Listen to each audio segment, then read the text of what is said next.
করবো, যেহেতু এতক্ষণ ধরে আমরা অপেক্ষা করছি, এখনো যারা বসার সুযোগ আছে তাদেরকে অনুরোধ করবো একটু বসে পড়ার জন্য। যতদূর সম্ভব যাদের বসার সুযোগ আছে বসে পড়বো।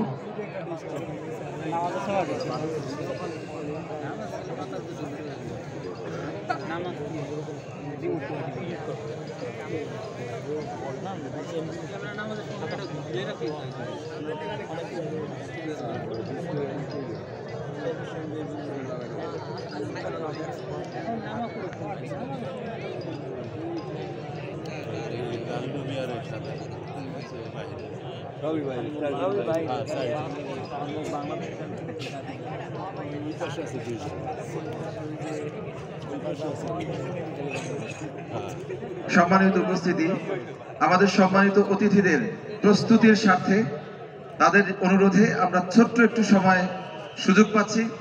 এই সুযোগে আমরা একেবারেই খালি বসে না থেকে আরেকটি গান শুনবো। অতিথিবৃন্দ অনুরোধ করেছেন, তাদের প্রস্তুতির জন্য আরেকটি ছোট্ট একটি গান আমরা শুনবো। শিল্পীদেরকে অনুরোধ করছি তাদের প্রস্তুতি নিয়ে মঞ্চে আসার জন্য। মাহফুজ ভাই, আলামিন ভাই।